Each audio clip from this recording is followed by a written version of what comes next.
ಸೆರೆಮನೆಯಲ್ಲಿ ಸೇವೆ. ಮತ್ತಾಯನು ಬರೆದ ಸುವಾರ್ತೆ ಅಧ್ಯಾಯ 25 ವಚನ 36. ಸೆರೆಮನೆಯಲ್ಲಿದ್ದೇನು, ನನ್ನನ್ನು ನೋಡುವುದಕ್ಕೆ ಬಂದಿರಿ. ಕೆಲವು ತಿಂಗಳ ಹಿಂದೆ ಕೊಯಮತ್ತೂರಿನಲ್ಲಿರುವ ಸೆರೆಮನೆಯಲ್ಲಿ ಜೀವಾವಧಿ ಶಿಕ್ಷೆಯನ್ನು ಹೊಂದಿದ ಒಬ್ಬ ಸಹೋದರನು ನನ್ನ ಪುಸ್ತಕಗಳನ್ನೆಲ್ಲ ಇಷ್ಟಪಟ್ಟು ಓದಿದನು. ಸಹೋದರನೇ, ನಾನು ಸೆರೆಯಲ್ಲಿದ್ದೇನೆ, ನನ್ನನ್ನು ನೋಡಲು ಬರುವಿರಾ ಎಂದು ಕರೆದನು. ಈ ಕರೆಯುವಿಕೆಯು ನನ್ನ ಹೃದಯವನ್ನು ಹಿಂಡಿತು. ಅವರು ಮಾತ್ರವಲ್ಲ, ಕೊಯಮತ್ತೂರಿನ ಸೆರೆಮನೆಯಲ್ಲಿ ಕೈದಿಗಳಾಗಿರುವ ಅನೇಕ ಸಹೋದರರು ನನ್ನನ್ನು ಕಾಣಲು ನನ್ನೊಂದಿಗೆ ಮಾತನಾಡಲು ಇಷ್ಟಪಟ್ಟು ಪತ್ರಗಳನ್ನು ಬರೆದಿದ್ದರು.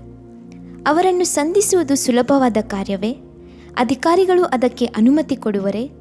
ಅದಕ್ಕಾಗಿ ಸಮಯ ಸಿಗುವುದೇ? ಹೀಗೆ ಅನೇಕ ಪ್ರಶ್ನೆಗಳು ನನ್ನಲ್ಲಿ ಉದ್ಭವಿಸಿದವು. ನಮ್ಮ ದೇವರು ಅಸಾಧ್ಯವಾದದ್ದನ್ನು ಸಾಧ್ಯ ಮಾಡುವ ದೇವರು.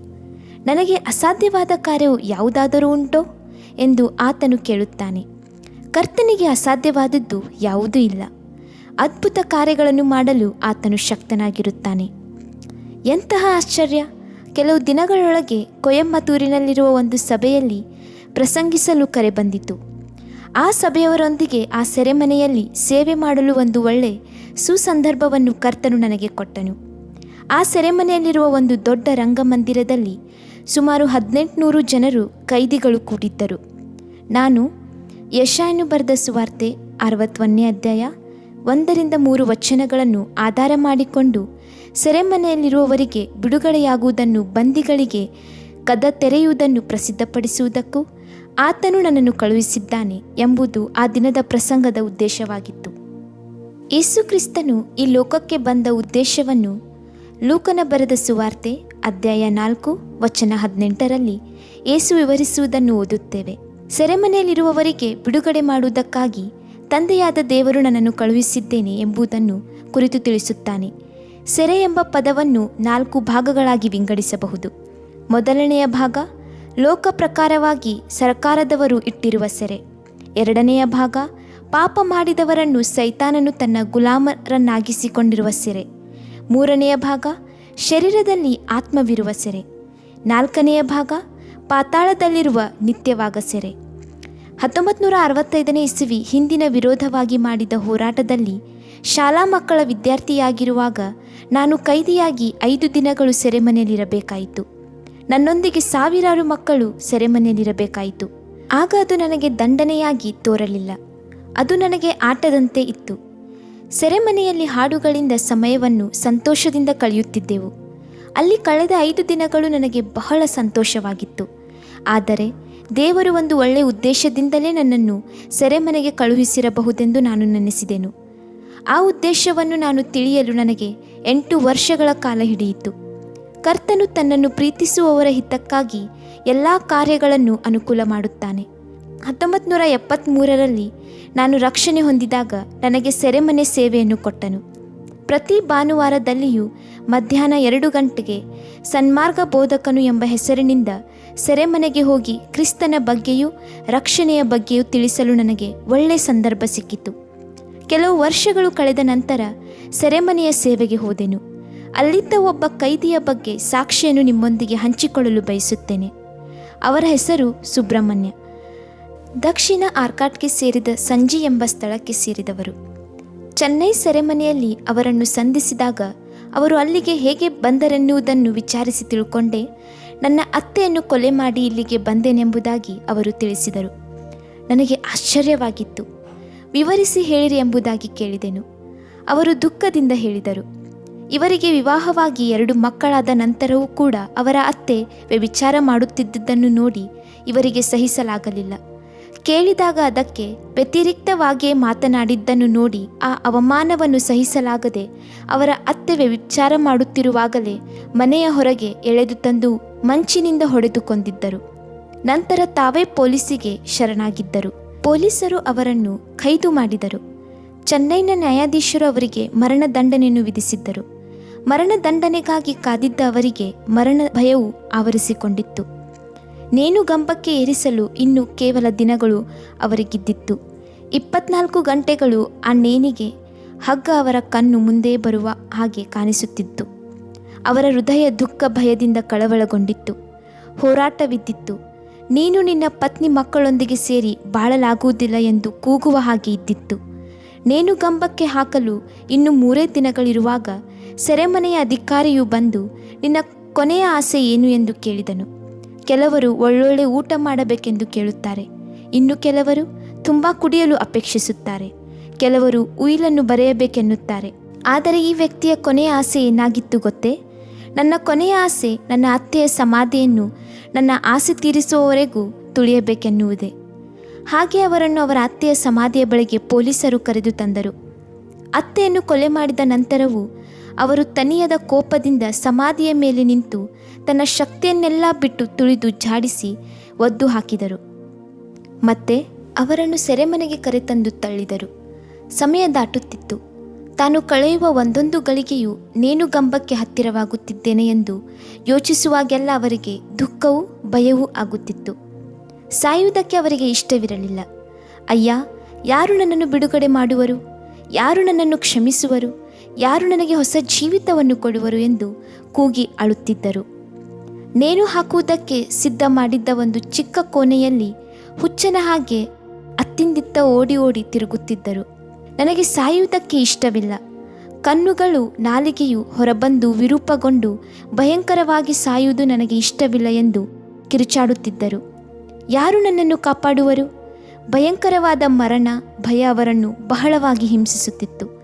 ಅವರು ನನ್ನ ಬಳಿ ಬಂದು ಹೇಳಿದರು, ಮರಣದಂಡನೆಗಿಂತಲೂ ಭಯಂಕರವಾದ ದಂಡನೆ ಎಂದರೆ ಅದು ಮರಣಕ್ಕಾಗಿ ಕಾದಿರುವ ದಂಡನೆಯೇ.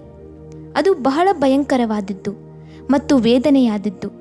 ಕೊನೆಯ ಸಮಯದಲ್ಲಿ ಅವರ ಅಣ್ಣನ ಜ್ಞಾಪಕ ಅವರಿಗೆ ಬಂದಿತು. ಅವರ ಅಣ್ಣ ಬಾಂಬೆಯಲ್ಲಿ ಇದ್ದರೂ ಸಹ ಇವರು ಮನಸ್ಸಿನಲ್ಲಿ ಅವರ ಅಣ್ಣನ ಬಳಿಗೆ ಓಡಿ ಹೋದರು. ಹೀಗೆ ನೆನೆಸುತ್ತಾ ಅವರು ಮನಸ್ಸಿನಲ್ಲಿಯೇ, ಅಣ್ಣ, ನಾನು ಒಟ್ಟಿಗೆ ಹುಟ್ಟಿದವರಲ್ಲವೋ? ನಮ್ಮಿಬ್ಬರ ರಕ್ತ ಒಂದೇ ಅಲ್ಲವೇ? ಸರ್ಕಾರವು ನನ್ನನ್ನು ನೇಣು ಹಾಕಿಸುತ್ತಿದೆಯಲ್ಲ, ನೀನು ಹೇಗಾದರೂ ಮಾಡಿ ನನ್ನನ್ನು ಕಾಪಾಡಬಾರದೆ ಎಂದು ಅಂಗಲಾಚಿದರು. ಅಣ್ಣ ನಿಧಾನವಾಗಿ ಹೇಳುತ್ತಾನೆ, ನೀನು ಬೇರೊಬ್ಬ ಮನುಷ್ಯನ ಕೈಯಲ್ಲಿ ಸಿಕ್ಕಿದ್ದರೆ ನಿನ್ನನ್ನು ಹೇಗಾದರೂ ಬಿಡಿಸಬಹುದಿತ್ತು. ಆದರೆ ಸರ್ಕಾರದ ಕೈಯಲ್ಲಿ ಸಿಕ್ಕಿರುವುದರಿಂದ ನಾನು ಹೇಗೆ ತಾನೇ ನಿನ್ನನ್ನು ಬಿಡಿಸಲಿ? ಹೀಗೆ ಅವರು ತಮ್ಮ ಚಿಂತನೆಯಲ್ಲಿಯೇ ಗ್ರಾಮದಲ್ಲಿದ್ದ ತನ್ನ ಪತ್ನಿಯ ಬಳಿಗೆ ಓಡಿದರು. ಅಳುತ್ತಾ, ಪತ್ನಿಯೇ, ನಾನು ನಿನಗೆ ತಾಳಿ ಕಟ್ಟಿದ್ದ ಗಂಡನಲ್ಲವೇ? ನಮಗೆ 2 ಮಕ್ಕಳಿಲ್ಲವೇ? ನೀನು ಏನಾದರೂ ಮಾಡಿ ನನ್ನನ್ನು ಕಾಪಾಡಬಾರದೆ ಎಂದು ಅರಿಚಿದರು. ಆದರೆ ಅವಳಾದರೂ ಸಹಾಯ ಮಾಡಲು ತ್ರಾಣವಿಲ್ಲದವಳಾಗಿ ಅಳುತ್ತಾ, ನೀವು ಏಕೆ ನನ್ನ ತಾಯಿಯನ್ನು ಕೊಂದಿರಿ? ಏಕೆ ಕೊಲೆಗಾರರಾದಿರಿ? ನಾನು 2 ಮಕ್ಕಳನ್ನು ಹೇಗೆ ತಾನೇ ಸಾಕಲಿ ಎಂದು ಹೇಳಿ ಹಾಗಾಯಿತು. ಅವರು ಏನು ತಾನೇ ಮಾಡುತ್ತಾರೆ? ಅದುವರೆಗೂ ಅವರು ಪೂಜಿಸುತ್ತಿದ್ದ ಎಲ್ಲ ದೇವರುಗಳಿಗೂ ಕೈ ಮುಗಿದು ಬೇಡಿಕೊಳ್ಳುತ್ತಾರೆ. ಉತ್ತರ ಸಿಕ್ಕಲಿಲ್ಲ. ಘೋರ ಭಯವು ಆವರಿಸಿಕೊಂಡಿತು. ದಿಢೀರೆಂದು ಅವರ ಹೃದಯದಲ್ಲಿ ಒಂದು ಆಲೋಚನೆ ಬಂದಿತು. ಎಲ್ಲರನ್ನೂ ಎಲ್ಲ ದೇವರನ್ನು ಕೇಳಿ ಆಯಿತು, ಕ್ರೈಸ್ತ ದೇವರಾಗಿರುವ ಯೇಸು ಕ್ರಿಸ್ತನನ್ನು ಕೇಳಿದರೆ ಹೇಗೆ ಎಂಬ ಯೋಚನೆ ಬಂದಿತು. ಕ್ರಿಸ್ತನ ಬಗ್ಗೆ ಅವರಿಗೆ ಏನೂ ಗೊತ್ತಿರಲಿಲ್ಲ. ಆದರೆ ಎಲ್ಲೋ ಒಂದು ಸ್ಥಳದಲ್ಲಿ ಶಿಲುಬೆಯಲ್ಲಿ ತೂಗುತ್ತಿದ್ದ ಯೇಸುವಿನ ಚಿತ್ರವನ್ನು ಮಾತ್ರ ನೋಡಿದ್ದರು. ಶಿಲುಬೆಯಲ್ಲಿ ನೇತಾಡುತ್ತಿರುವ ಯೇಸು ಎನ್ನುವುದು ಮಾತ್ರವೇ ಅವರಿಗೆ ತಿಳಿದಿತ್ತು. ಅವರು ತಮ್ಮ ಮನಪಟಲದ ಮುಂದೆ ಶಿಲುಬೆಯಲ್ಲಿ ತೂಗುತ್ತಿದ್ದ ಯೇಸುವನ್ನು ನಿಲ್ಲಿಸಿಕೊಂಡರು. ಅವರನ್ನು ನೋಡಿ, ಯೇಸುವೆ, ನಿನ್ನ ಬಗ್ಗೆ ನನಗೆ ಏನೂ ಗೊತ್ತಿಲ್ಲ. ಒಂದು ವೇಳೆ ನೀನು ದೇವರಾಗಿದ್ದರೆ ನನ್ನಂಥ ಮಕ್ಕಳಿಗೆ ಬಿಡುಗಡೆಯನ್ನು ಸಹಾಯವನ್ನು ತರುವುದು ನಿಜವಾಗಿದ್ದರೆ ನನಗೆ ಸಹಾಯ ಮಾಡಲಾರೆಯಾ? ನನಗೆ ಒಂದು ಹೊಸ ಜೀವಿತ ಕೊಡಲಾರೆಯಾ ಎಂದು ಕೂಗಿ ಅತ್ತರು. ಅವರು ನನ್ನ ಬಳಿಗೆ ಹೀಗೆ ಹೇಳಿದನು. ನಾನು ಆ ರೀತಿ ಒಂದು 5 ನಿಮಿಷ ಕೂಗಿದೆನು. ಆಗ ದಿಢೀರೆಂದು ನನ್ನ ಮುಂದೆ ಯೇಸು ಜೀವಿತನಾಗಿ ನಡೆದು ಬರುವುದನ್ನು ಕಂಡೆನು. ತಕ್ಷಣವೇ ನನ್ನ ಹೃದಯ ಪುಳಕಿತಗೊಂಡಿತು. ಆನಂದದಿಂದ ಪರವಶಗೊಂಡೆನು. ಆತನು ಜೀವಿತನಾಗಿ ನನ್ನ ಪಕ್ಕದಲ್ಲಿ ನಿಂತು ತನ್ನ ಗಾಯವುಳ್ಳ ಕರಗಳನ್ನು ನನ್ನ ಮೇಲಿಟ್ಟು ನನ್ನ ಹೆಸರನ್ನು ಕೇಳಿ ಕರೆದು, ಸುಬ್ರಹ್ಮಣ್ಯಂ, ನೀನು ಭಯಪಡಬೇಡ. ತಾಯಿಯ ಗರ್ಭದಲ್ಲಿರುವಾಗಲೇ ನಾನು ನಿನ್ನನ್ನು ಗಮನಿಸುತ್ತಲೇ ಇದ್ದೇನೆ. ನೀನು ನನ್ನನ್ನು ಕರೆಯಲಾರೆಯಾ ಎಂದು ನಾನು ಕಾತುರದಿಂದ ಕಾಯುತ್ತಿದ್ದೇನು. ನೀನು ನನ್ನನ್ನು ಕರೆದ ತಕ್ಷಣವೇ ನಿನಗೆ ಸಹಾಯ ಮಾಡಲು ಓಡೋಡಿ ನಿನ್ನ ಬಳಿಗೆ ಬಂದೆನು. ಸುಬ್ರಹ್ಮಣ್ಯಂ, ನಾನು ನಿನ್ನನ್ನು ಪ್ರೀತಿಸುತ್ತೇನೆ. ನಾನು ನಿನಗೆ ಹೊಸ ಜೀವಿತವನ್ನು ನೀಡಲು ಬಂದಿದ್ದೇನೆ. ನಿನ್ನ ಪಾಪಗಳನ್ನೆಲ್ಲ ಕ್ಷಮಿಸಿದ್ದೇನೆ. ನಿನ್ನನ್ನು ಸರ್ಕಾರವು ನೇಣು ಹಾಕುವುದಿಲ್ಲ. ನೀನು ಈ ಸೆರೆಮನೆಯಲ್ಲಿ ನನಗೆ ಸಾಕ್ಷಿಯಾಗಿ ಇರಬೇಕೆಂದರೂ ಸುಬ್ರಹ್ಮಣ್ಯಂ ಕರ್ತನನ್ನು ಬಿಡಲಿಲ್ಲ. ಗಟ್ಟಿಯಾಗಿ ಅಪ್ಪಿಕೊಂಡರು. ಅವನು ಒಂದು ಆತ್ಮವಲ್ಲ, ಕಥೆಯಲ್ಲ, ನನ್ನ ಮನಸ್ಸಿನ ಕಲ್ಪನೆಯೂ ಅಲ್ಲ, ಜೀವಿತನಾಗಿರುವವನು ಎಂದು ಅಂದೇ ನನಗೆ ತಿಳಿಯಿತು. ಯೇಸು ತನ್ನ ಕರಗಳನ್ನೆತ್ತಿ ಅವರನ್ನು ಆಶೀರ್ವದಿಸಿದನು. ಮುಚ್ಚಿದ್ದ ಸೆರೆಮನೆಯ ಬಾಗಿಲಿನಿಂದ ಹಾಗೆಯೇ ಸಮಾಧಾನವಾಗಿ ಹೊರಗೆ ನಡೆದನು. ಸುಬ್ರಹ್ಮಣ್ಯಂರವರ ಹೃದಯ ಪರವಶಗೊಂಡಿತು. ಯೇಸುವೆ, ನನ್ನನ್ನು ಬಿಟ್ಟು ಹೋಗಬೇಡ, ಯೇಸುವೆ, ನನ್ನ ಜೊತೆ ಇರು ಎಂದು ಕೂಗಿದರು. ಆ ಶಬ್ದವು ಜೋರಾಗಿ ಇದ್ದುದರಿಂದ ಸೆರೆಮನೆ ಅಧಿಕಾರಿಗಳು ಈ ಶಬ್ದವನ್ನು ಕೇಳಿ ಒಳಗೆ ಬಂದರು. ಸುಬ್ರಹ್ಮಣ್ಯಂ ಯೇಸು ತನ್ನನ್ನು ಸಂಧಿಸಿದ ವಿಷಯವನ್ನು ವಿವರಿಸಿ ಹೇಳುವಾಗ ಅವರು ಅದನ್ನು ನಂಬಲಿಲ್ಲ. ಅವರಿಗೆ ಹುಚ್ಚು ಹಿಡಿದಿದೆ ಎಂದು ನೆನೆಸಿದರು. ಆದರೆ ಅವರಾದರೂ ಏಸು ಏಸು ಎಂದು ತಿರುಗಿ ತಿರುಗಿ ಅದೇ ರೀತಿ ಹೇಳುತ್ತಿದ್ದರು. ಅವರ ಹೃದಯದ ಭಯವೆಲ್ಲ ನೀಗಿತು. ಒಂದು ದೈವಿಕ ಸಮಾಧಾನ ಅವರನ್ನು ಆವರಿಸಿಕೊಂಡಿತು. ಒಂದು ಮಗು ತಂದೆಯೊಂದಿಗೆ ಮಾತನಾಡುವ ಹಾಗೆ ತೊದಲು ಮಾತುಗಳಿಂದ ಯೇಸುವಿನೊಂದಿಗೆ ಮಾತನಾಡುತ್ತಲೇ ಇದ್ದರು. ಅವರ ಬಾಯಿ ಹಗಲು ಇರುಳು ತನ್ನನ್ನು ಪ್ರೀತಿ ಮಾಡಿದ ಯೇಸುವಿನ ನಾಮವನ್ನೇ ಉಚ್ಚರಿಸಿಕೊಂಡೇ ಇತ್ತು. ನೇಣು ಹಾಕುವುದಕ್ಕೆ ನೇಮಕ ಮಾಡಿದ ದಿನಕ್ಕಾಗಿ ಸಮಯಗಳು ಬೇಗ ಓಡುತ್ತಿತ್ತು. ಆ ಸಮಯವೂ ಸಹ ಬಂದಿತು. ಅದಕ್ಕಾಗಿ ಹಗ್ಗವನ್ನು ಪರೀಕ್ಷಿಸಿ ಅವರ ತೂಕವನ್ನು ಹಗ್ಗ ತಡೆಯುತ್ತದೋ ಇಲ್ಲವೋ ಎಂಬುದನ್ನು ಜೈಲಿನ ಅಧಿಕಾರಿಗಳು ಪರೀಕ್ಷಿಸುತ್ತಿದ್ದರು. ಮತ್ತು ಎಲ್ಲ ಸಿದ್ಧತೆಗಳು ಭರದಿಂದ ನಡೆಯುತ್ತಿದ್ದವು. ಆದರೆ ಅವರಾದರೂ ಸಮಾಧಾನದಿಂದ ಇದ್ದರು. ಮರಣದ ಕುರಿತು ಕಳವಳ ಪಡದೆ, ನಿಮ್ಮಿಂದ ನನ್ನನ್ನು ನೇಣು ಹಾಕಲು ಸಾಧ್ಯವಿಲ್ಲ, ಯೇಸು ನನಗೆ ಮರಣದಂಡನೆ ಇಲ್ಲ ಎಂದು ಹೇಳಿದ್ದಾನೆ ಎಂದೇ ಹೇಳುತ್ತಿದ್ದರು. ಸುಬ್ರಹ್ಮಣ್ಯಂ ಅವರನ್ನು ನೇಣು ಹಾಕುವುದಕ್ಕೆ ಸ್ವಲ್ಪ ಮುಂಚೆ ದಿಢೀರ್ ಎಂದು ಆ ಜೈಲಿನ ಅಧಿಕಾರಿಯು ಅವರನ್ನು ನೋಡಿ ಓಡಿ ಬಂದರು. ಸುಬ್ರಹ್ಮಣ್ಯಂ, ಒಂದು ಸಂತೋಷದ ಸಮಾಚಾರ. ಈಗ ತಾನೇ ರಾಷ್ಟ್ರಪತಿಯವರಿಂದ ಒಂದು ಸಂದೇಶ ಬಂದಿದೆ. ಅವರು ನಿನ್ನ ಮನವಿಯನ್ನು ಪರಿಶೀಲಿಸಿ ಕರುಣೆ ತೋರಿಸಿ ನಿನ್ನ ಮರಣದಂಡನೆಯನ್ನು ಬದಲಾಯಿಸಿ ಜೀವಾವಧಿ ಶಿಕ್ಷೆಯನ್ನು ವಿಧಿಸಿದ್ದಾರೆ ಎಂದರು. ರಾಷ್ಟ್ರಪತಿಯವರು ನಿನ್ನನ್ನು ಕ್ಷಮಿಸಿದ್ದಾರೆ ಎಂದರು. ಅದಕ್ಕೆ ಸುಬ್ರಹ್ಮಣ್ಯಂ ದೊಡ್ಡ ಶಬ್ದದಿಂದ, ರಾಷ್ಟ್ರಪತಿಯವರು ನನ್ನನ್ನು ಕ್ಷಮಿಸುವುದಕ್ಕಿಂತ ಮುಂಚಿತವಾಗಿಯೇ ಯೇಸು ನನ್ನನ್ನು ಕ್ಷಮಿಸಿದ್ದಾನೆ. ಆತನೇ ರಾಷ್ಟ್ರಪತಿಯವರ ಹೃದಯದಲ್ಲಿ ಕಾರ್ಯ ಮಾಡಿದ್ದಾನೆ ಎಂದರು. ಮರಣದಂಡನೆಯು ಬದಲಾದದ್ದಕ್ಕೆ ಅವರಿಗಾದ ಸಂತೋಷವನ್ನು ಮಾತುಗಳಿಂದ ವರ್ಣಿಸಲು ಆಗುವುದಿಲ್ಲ. ಅವರು ಯೇಸುವನ್ನು ಬಿಡದೆ ಗಟ್ಟಿಯಾಗಿ ಹಿಡಿದುಕೊಂಡರು. ನಡೆಯುವಾಗಲೂ ಕೂತಿರುವಾಗಲೂ ಯಾವುದೇ ಕೆಲಸವನ್ನು ಮಾಡುವಾಗಲೂ ಏಸು ಏಸು ಎಂದು ಹೃದಯಪೂರ್ವಕವಾಗಿ ಹೇಳಿಕೊಂಡೇ ಇರುತ್ತಿದ್ದರು. ಸೆರೆಮನೆಯಲ್ಲಿ ಅವರ ಸ್ವಭಾವವನ್ನು ಸಂಪೂರ್ಣವಾಗಿ ಬದಲಾಯಿತು. ಯಾವನಾದರೂ ಕ್ರಿಸ್ತನಲ್ಲಿದ್ದರೆ ಅವನು ನೂತನ ಸೃಷ್ಟಿಯಾದನು.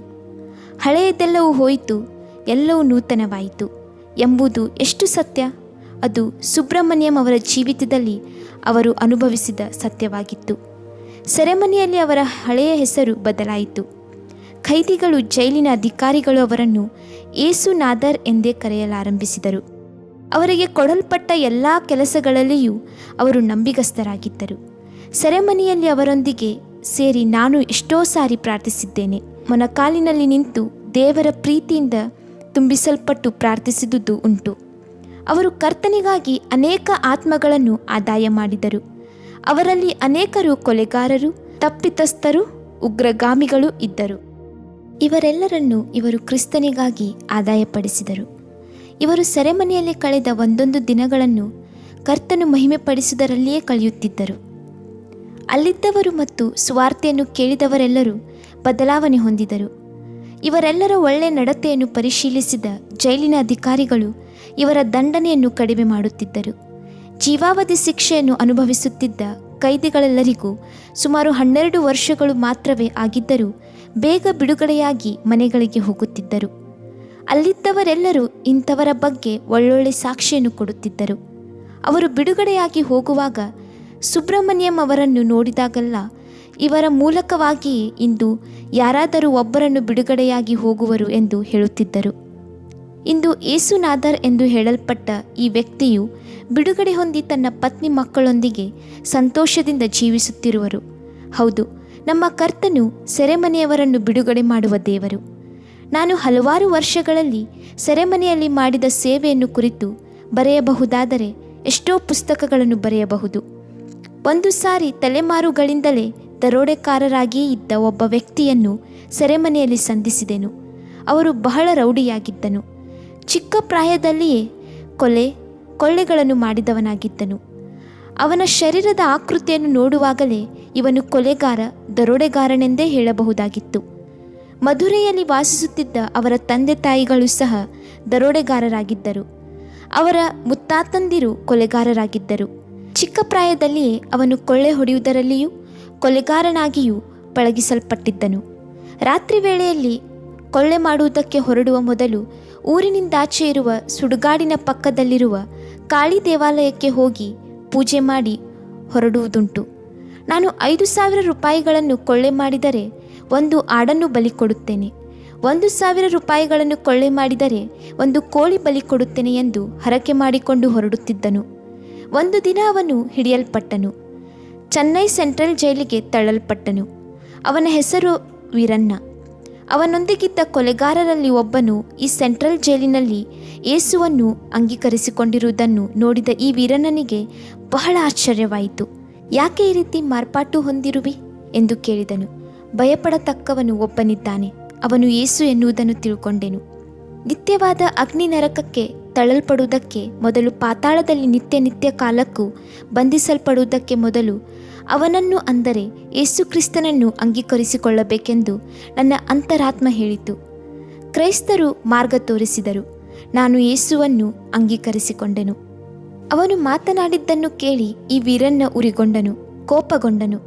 ಅವನನ್ನು ಅಸಡ್ಡೆ ಮಾಡಿ ಹೊರಟು ಹೋದನು. ಕೆಲವು ದಿನಗಳಾದ ನಂತರ ಆ ಸ್ನೇಹಿತನು ವೀರಣ್ಣನ ಬಳಿಗೆ ಮತ್ತೆ ಬರುತ್ತಾನೆ. ವೀರಣ್ಣ, ನಾನು ಕೆಲವು ಪ್ರಶ್ನೆಗಳನ್ನು ಕೇಳುತ್ತೇನೆ, ನೀನು ಉತ್ತರ ಹೇಳು. ಅಲ್ಯೂಮಿನಿಯಂ ಹಾರುತ್ತದೋ? ಮರ ಹಾರುತ್ತದೋ?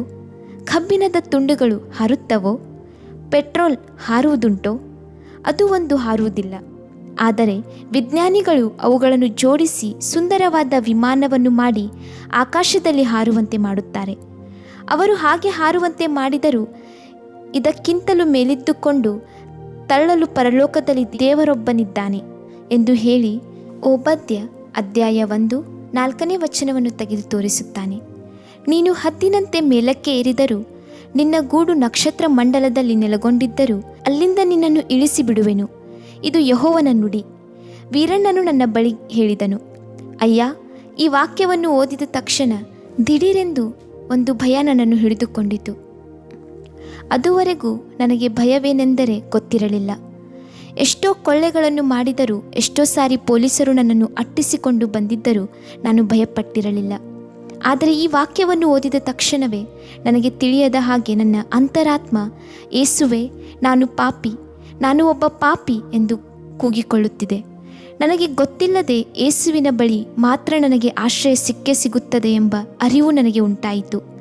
ನಾನು ನನ್ನ ಸ್ನೇಹಿತನ ಹತ್ತಿರ, ನನಗೆ ಬಹಳ ಭಯವಾಗುತ್ತಿದೆ, ನನಗಾಗಿ ಪ್ರಾರ್ಥಿಸುವೆಯಾ ಎಂದೆನು. ಅವನು ನನಗೋಸ್ಕರ ಪ್ರಾರ್ಥಿಸಿದನು. ಅವನು ನನಗೆ ಪ್ರಾರ್ಥಿಸಲು ಹೇಳಿದನು. ನಾನು ಪ್ರಾರ್ಥಿಸಿದೆನು. ಒಬ್ಬರಾದ ಮೇಲೆ ಒಬ್ಬರು ಪ್ರಾರ್ಥಿಸಿದೆವು.